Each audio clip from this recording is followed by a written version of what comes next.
So this is the introductory part A of the Khoodeelaar television channel being broadcast on the internet from London in the UK at approximately 05:55 hours GMT on Wednesday, 9th of June 2021. This is the front page of a kind of ancillary Fleet Street title called The Metro. And it is owned and controlled by the Daily Mail Group. And the reason why I'm showing this one is because it says that British criminals are among 800 held in worldwide police stings. At least 100 planned murders foiled by fake applications and 27 million posts among 12,000 criminals intercepted. 8 tons of cocaine and 100 million in cash are seized. So this is a rare admission that Little Englanders can be criminals. That is part of the kind of theme, the racist agenda, that criminals only come from other countries. And this one reads, the hundreds of gangsters have been arrested in Britain and across the world in a sting that saw 12,000 criminals in 100 countries being tricked into using a fake application set up by the police. Over 18 months, detectives intercepted, reading again, over 18 months, detectives intercepted 27 million messages about gun smuggling operations, photos of drug consignments, and even details of murder plots. Criminals were so convinced by the Anom application promoted by unsuspecting crime boss Haque and hailed for its military-grade encrypted and sanitized software that didn't use passwords. Around 9,000 police officers in 17 countries raided homes, offices, and warehouses, seizing more than 8 tons of cocaine and 100 million pounds in cash. In Australia, where police chiefs dreamed up the massive sting over a few beers, around 4,000 federal police arrested more than 800 people. In Britain, the National Crime Agency said multiple operations had been executed, with more to come. Europol said 22 tons of cannabis, 2 tons of synthetic drugs, 250 guns, 55 luxury vehicles, and even met, what is it called? Memorabilia from mob movie, The Godfather, were seized. 6 clandestine drug labs were shut, and more than 220 people have been charged so far. A spokesman added, countless spin-off operations will be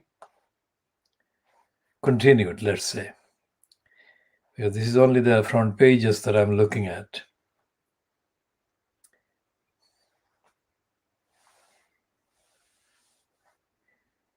And the Financial Times today has got a front page item, and this is a look at the front pages. So the US billionaires pay little tax, which is indeed not news. And Rishi Sunak, the UK finance minister in the Boris Johnson-fronted cabal, is in fact exposed as a crook. because he is lobbying for exemption from G7 global tax regime for the big business operating from the City of London. And The Independent, which is only available online, is again underplaying the crime of the Metropolitan Police murderer and rapist and kidnapper who kidnapped, raped, and murdered Sarah Everton. And they're leaving in their head, in the heading, they're leaving the murder element from their heading. And this woman's picture, all the pictures that have been seen so far since she was brutally murdered, raped, and kidnapped, all the pictures that have been accessed by us anyway on the internet show this woman to be a very dignified individual in the pictures. If there are pictures that are not published but give a different perspective, we have not seen those. And for a quote serving Metropolitan policeman to kidnap her, rape her, and murder her, where do you begin? And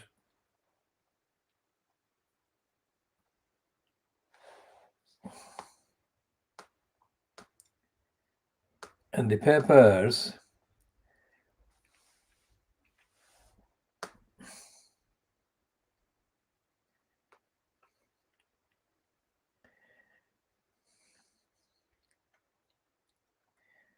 and there is contradictions, continuing contradictions about the dysfunctioning Boris Johnson regime.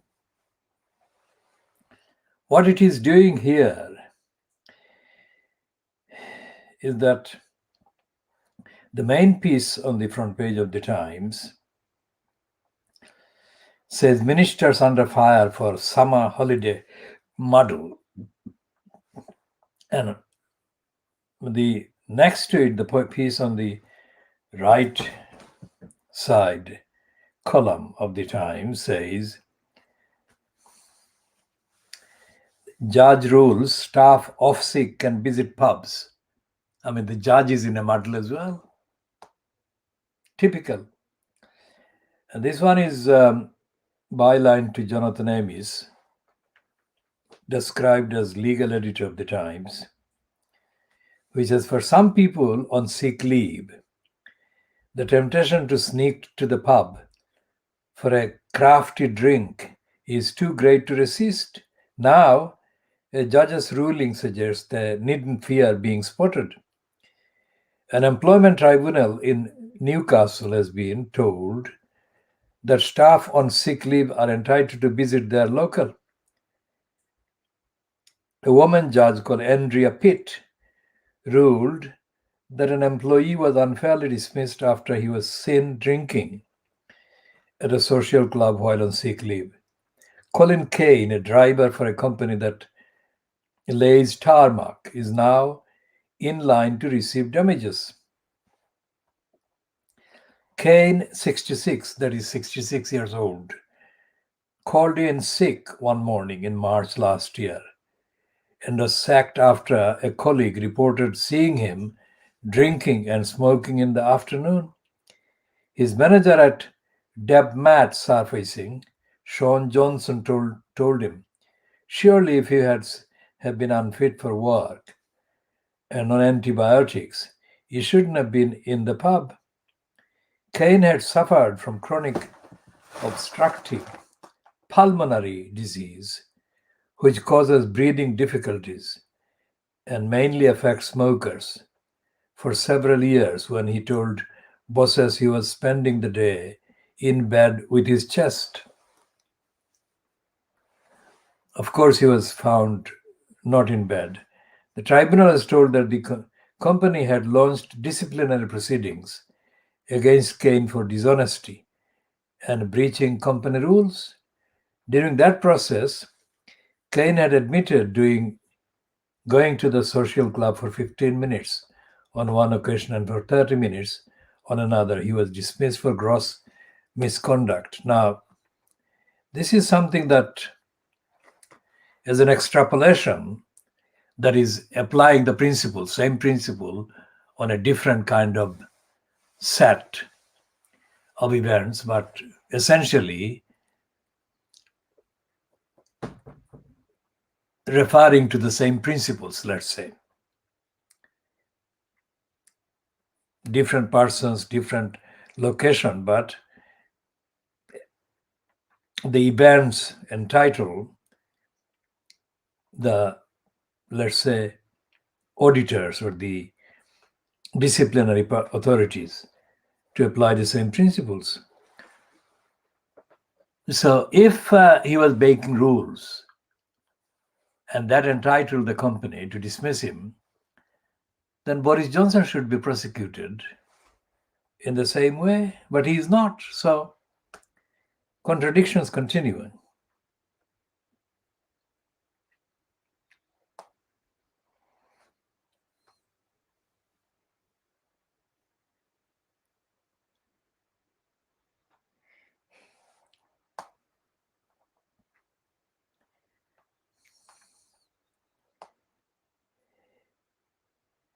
So we shall be looking at also the item about Brenda the monarch, who has been the students at Oxford and Oxford College voted yesterday to remove Brenda's portrait over colonial links. Now, this is a stunt. This is not going to be tolerated by the racists, imperialists at all. And Nicola Woolcock is described as the education editor. And there is an Asian name or Muslim name, Ali Mitib, along with Kaya Barges. Students at an Oxford college have voted to remove a portrait of the Queen from their common room because she is regarded as a representative of colonial rule. Magdalen College, founded in 1458, is one of the wealthiest and most traditional Oxford colleges. Its alumni include the authors C.S. Lewis and Oscar Wilde, the politicians William Hague and George Osborne, and the comedian Dudley Moore.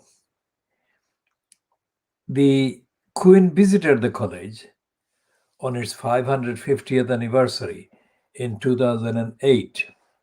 A committee from its middle common room, the haunt of graduate students, agreed by a substantial majority to remove the colonized print of a 1952 photograph. Committee meeting minutes showed that despite some disagreement, it was described,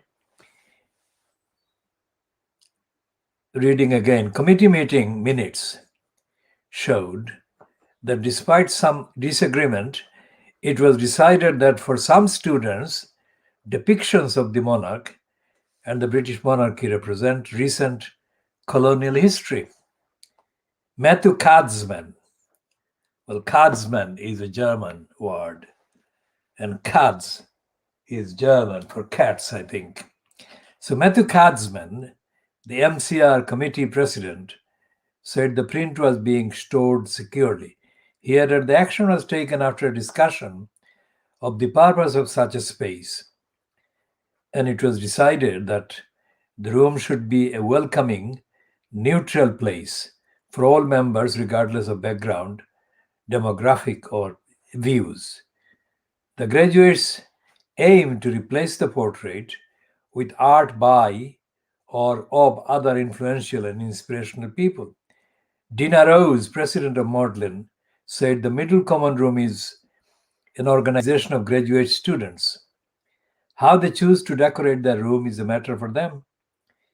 Gavin Williamson, the moron, well, the moron is my description, But the Times says the education secretary said, and there is a quote there, Oxford University students removing a picture of the Queen is simply absurd.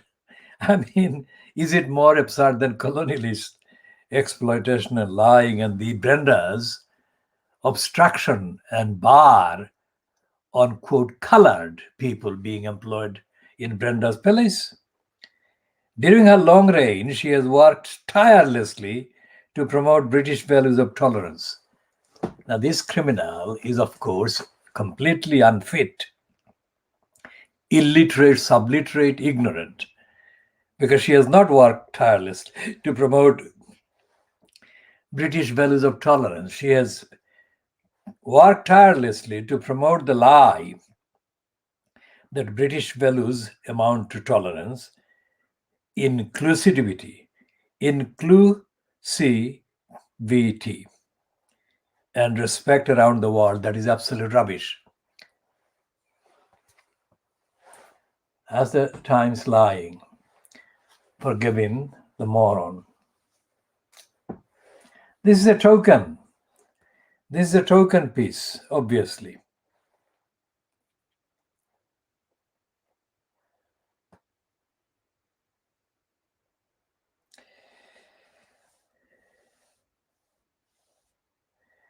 Can you imagine? This is,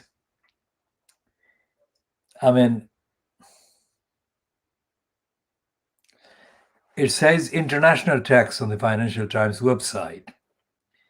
And because it's paywalled, I'm not going to get access to the main copy, but the headline is, under international tax, UK presses for City of London carve out from G7 global tax plan. So this whole G7 thing is a charade.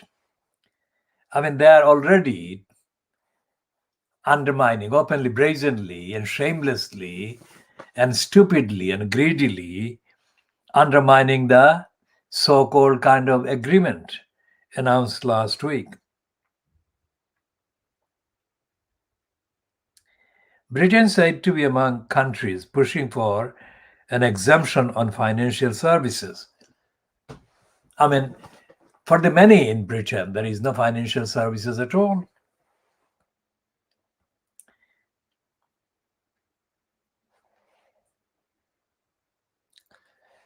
And already, even quite separately from the lobby for City of London financial services, big tech will pay less tax in UK under G7 plan, says think tank.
And yesterday there was an outage, that is to say, there was all the internet sites were down during Tuesday. So let's see what the Guardian's take on this one is. It's a byline to two names, Alex Hearn and Dan Savak. One of the world's biggest web outages should act as a wake-up call that internet infrastructure has become dangerously over-centralized and lacks resilience, security experts have warned, which is absolutely technically correct. An unexplained configuration error at a single infrastructure provider, Fastly, which handles 10% of the world's internet traffic, was enough to render major websites and services inoperable for almost an hour yesterday morning. Online businesses, including Reddit, Amazon, Twitch, Spotify, and Hulu, were knocked offline, as was the Guardian's website, the BBC, the New York Times, and CNN. National governments were also caught up. Gov.uk was unavailable, making a host of government services inaccessible, including the COVID vaccines booking site, as well as the website for the White House.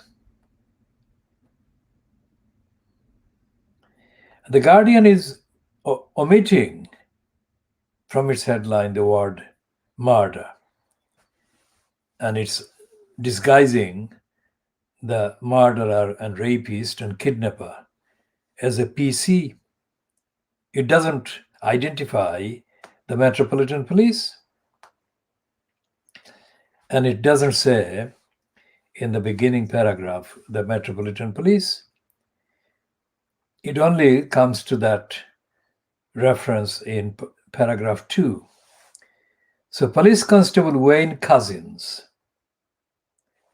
has pleaded guilty to the kidnap and rape of Sarah Everard, who went missing in March while walking home in South London. Now, it is written by Bikram Dodd, police and crime correspondent.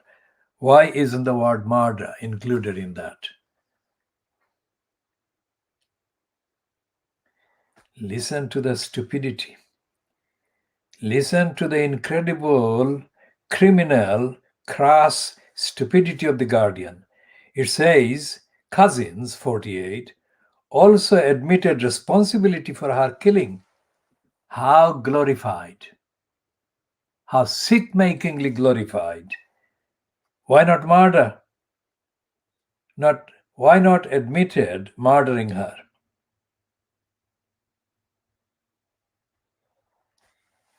He has not yet entered a plea to the charge that he murdered Everard. The court heard that psychiatric reports were being compiled and may be ready next month. He formally pleaded guilty at the Old Bailey to the kidnap and rape of Everard. Couzens spoke only to say, "Guilty, sir," when asked to plead to the charges put to him. He pleaded guilty to kidnapping Everard unlawfully and by force or fraud on 3rd of March. He then pleaded guilty to a charge of rape between 2nd and 10th of March. Couzens is also accused of Everard's murder between 2 and 10 March. He appeared by the video link from Belmarsh Prison in southeast London, wearing khaki trousers and a grey sweatshirt for the short hearing. Some of Everard's family were in court as cousins who were served as an armed police. Well, that is the maximum that we can read from the front page, because we are not accessing at this moment the rest of the story. Let's see if we can find the rest of the piece, if we can access it.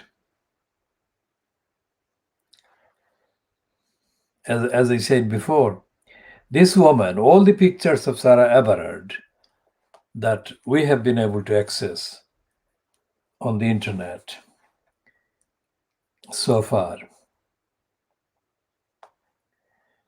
show this woman to be a very dignified looking individual, absolutely dignified,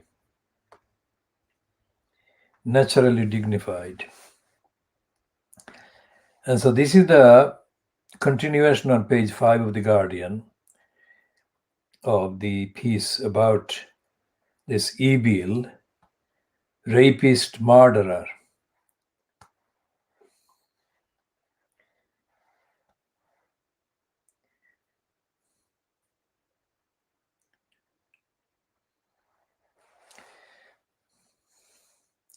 Now, what the Guardian is doing there is colluding with somebody's agenda to kind of suppress the horrible truth about this particular series of crimes: murder, kidnapped, rape, and murder. By who? By a Sarbing Metropolitan Police London policeman.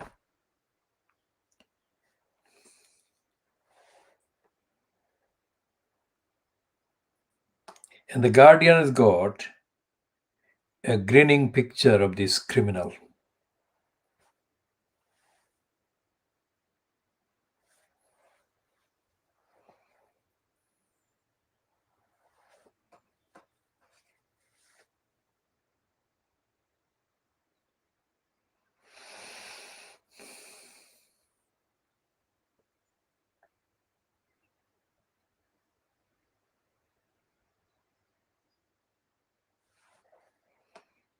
And he mutilated the body of the poor victim, Sarah, because her body was identified by her dental records.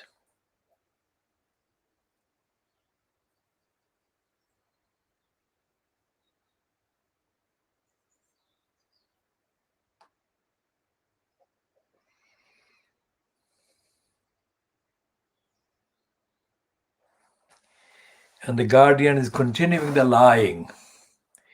Compression of the neck. This is strangling. Why is the Guardian continuing to lie?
And the Guardian crooks are lying.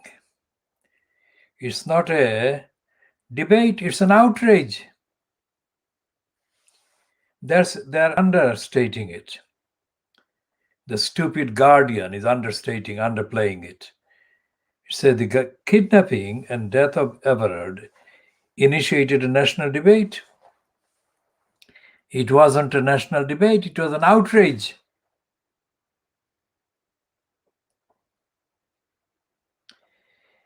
And the stupid Guardian is omitting.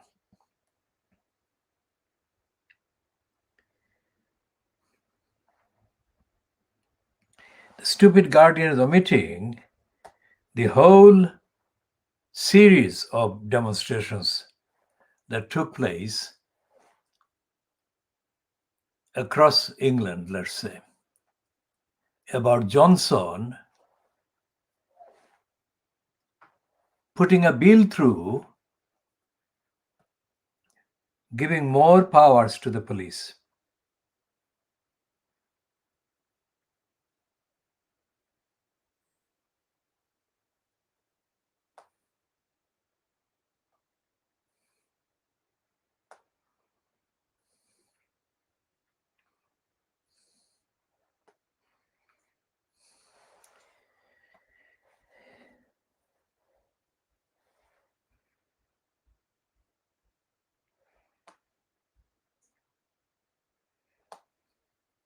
So this is the world exclusive diagnosis of Fleet Street.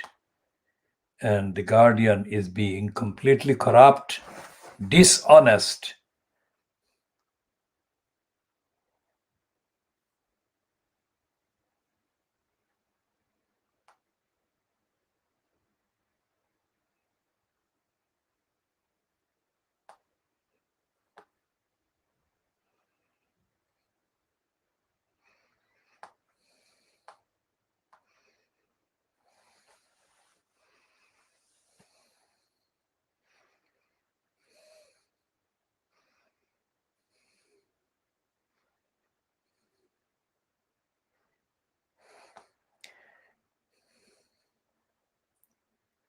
And in Australia, the racist regime in Australia has murdered a 3-year-old girl,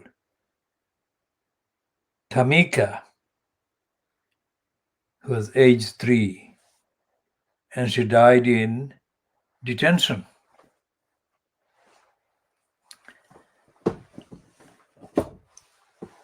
The behavior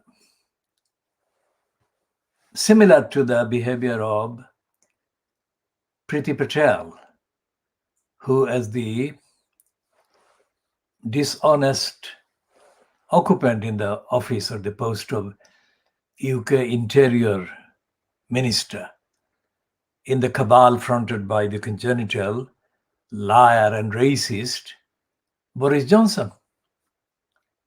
I mean, the ruling on the 26th of May by a High Court Judge Thomas Lindon contains extensive references to the inhuman condition at detention centers. And the focus of the ruling was the former military barracks called the Napier barracks in Kent. And the young MP, Zara Sultana, has repeatedly asked Priti Patel questions about the inhumanity of the place, Napier barracks. And Zara Sultana has been asking questions since months before the ruling by Mr. Justice Thomas Lindon on the 26th of May 2021. And Priti Patel has been persistently lying and denying the allegations. And Zara Sultana has reminded the House of Commons that Priti Patel lied, but the High Court found evidence of what the campaigners and Zara Sultana had said about the Napier barracks. Now the question is, none of the papers today, including the Guardian, most certainly not the Times, most certainly not the Boris Johnson bribery graph, also known as the Telegraph, is talking about any consequences for Priti Patel for lying. And of course, neither the Sun or the Scum or the Daily Mail would be saying anything like that because they are supporting Priti Patel.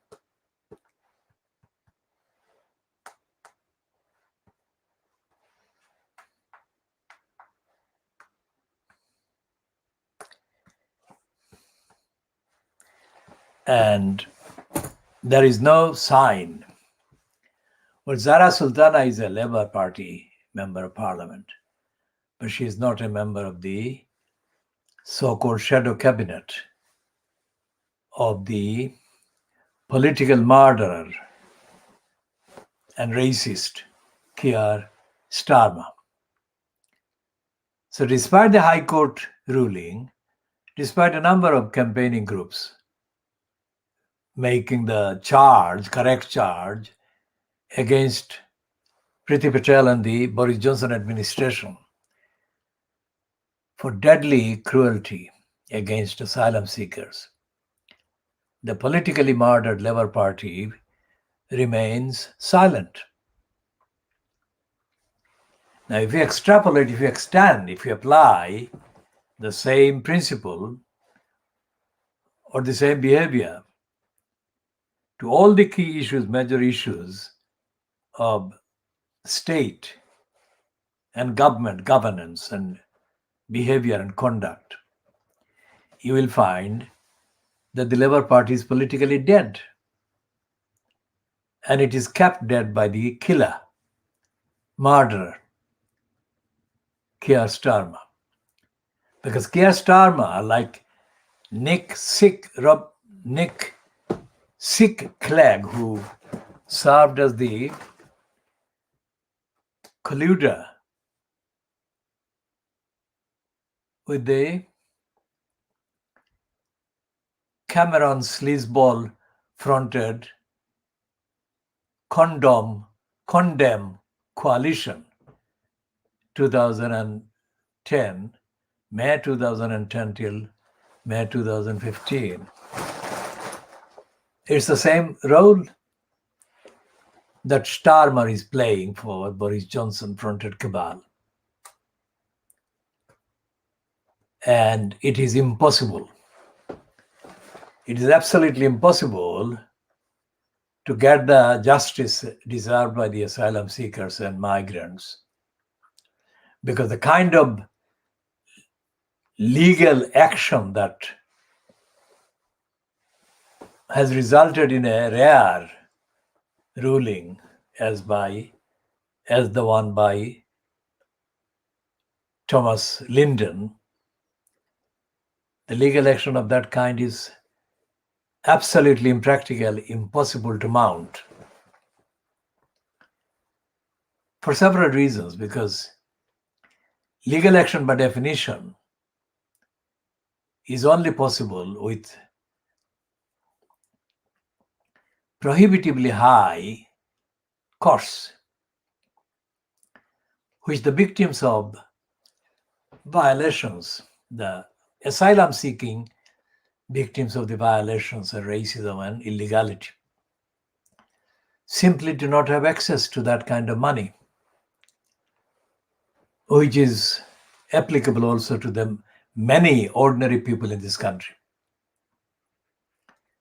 They don't have the money, so despite the facts justifying the assertion that they are violated, the rights are violated, and the violators are wrongdoers, the wrongdoers continue to remain in positions, in posts, and allowed to perpetrate and perpetuate the very kind of wrongs that they have been found guilty of on the evidence. So the many in this country, mainly white people, because of demography, white people are the majority in the demography, are deprived of the access and remedies to the courts. Because this one about the asylum seekers being kept at the unfit for purpose Napier barracks in Kent, it was supported by more than one campaigning group. And it was funded. The result was it was funded by legal aid because of the involvement of the particular campaigning groups. To get that kind of mobilization organized is beyond the capacities of most of the asylum seekers and most of the migrants denied their international legal rights by the racist, criminally active UK state and its racist agencies. None of this, what I'm saying, none of this is reported at any stage by Fleet Street, which means that Fleet Street is criminal and criminally complicit with the criminally active UK state against the entitlements of the asylum seekers and migrants. For example, the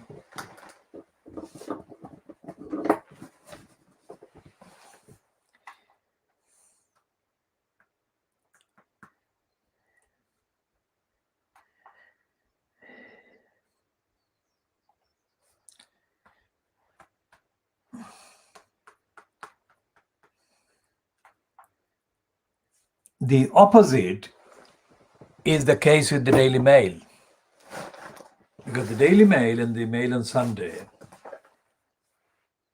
parts of the same group, have been running items praising the British government's breaking of the law. So that is what they've been doing.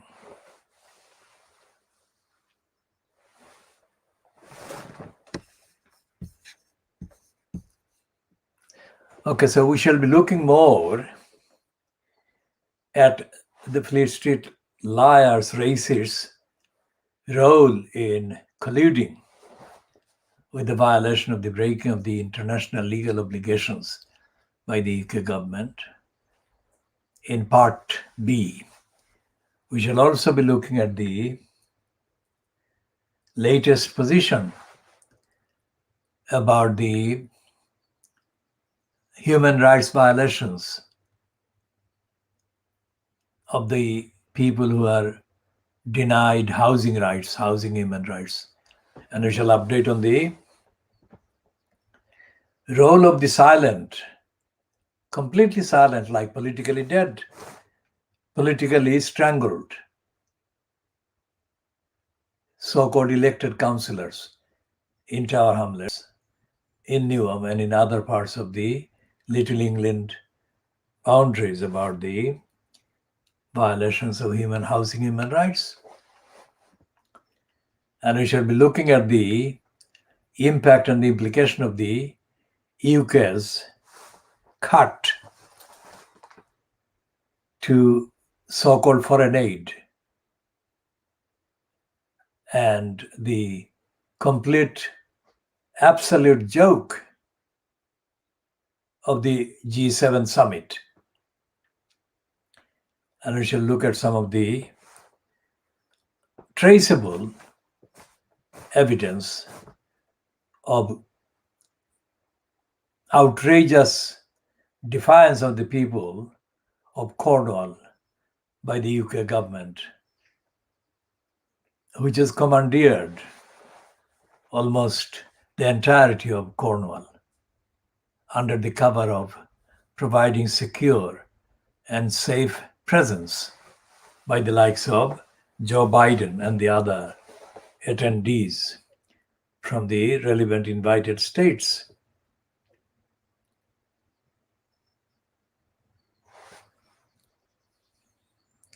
And we shall look at the vote at the Magdalen College in Oxford by a group of students as a common room to remove the portrait of Brenda from the common room.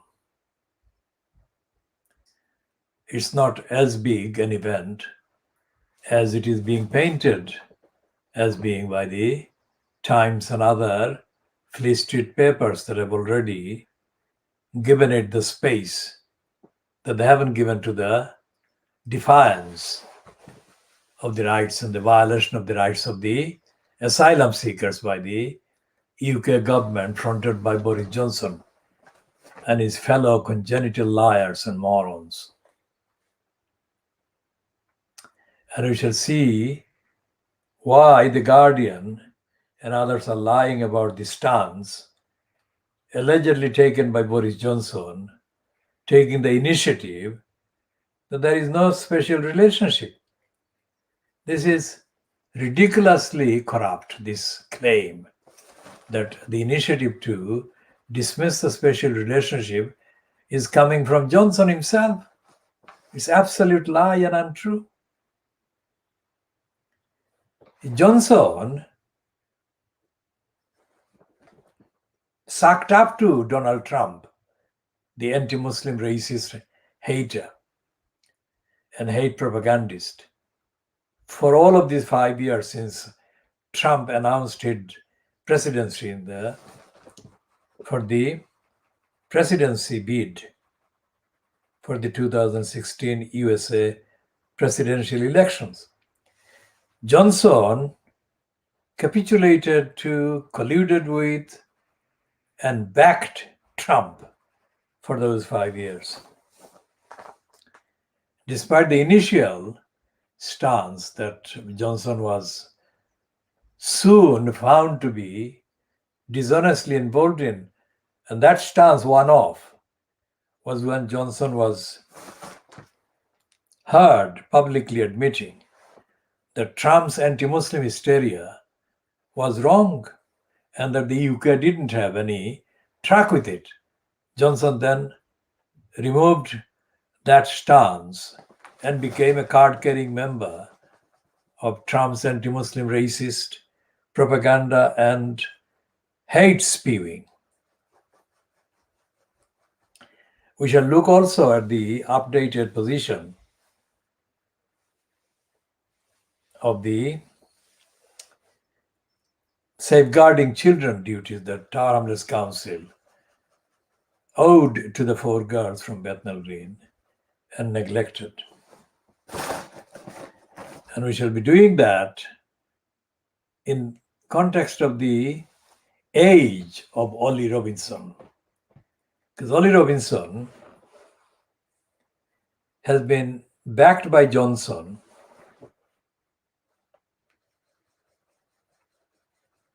and his so-called culture minister, Dowden, who supported Ollie Robinson over his anti-Muslim and sexist tweet when Ollie Robinson apparently was aged only 16. Contrast the UK's so-called Home Secretary, that is Sajid Javid, removing the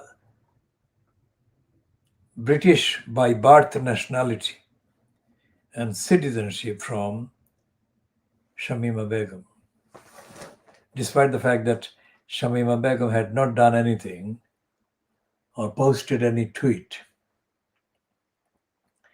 against anybody that can be compared with their tweets against Muslims and against women by Ollie Robinson when he was 16. And that age has been mentioned by Johnson and Dowden and the others backing Ollie Robinson as an excuse under which he can be allowed to get away with the anti-Muslim hateful tweet and the anti-women and sexist tweet he allegedly posted when he was age 16. Shamima Begum was not given such an excuse whatsoever, and is not being given an excuse because of the evidence of the Supreme Court sucking up to the racist and anti-Muslim agenda of the Home Office, as is revealed in the ruling upholding the racist behavior of Sajid Javid and subsequent perpetration of the same behavior by Priti Patel, and the original backing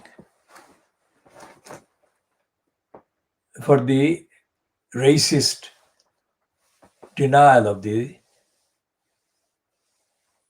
British by birth nationality and citizenship to Shamima Begum by Boris Johnson. And we shall be talking about other new items that may come from the context of India and more.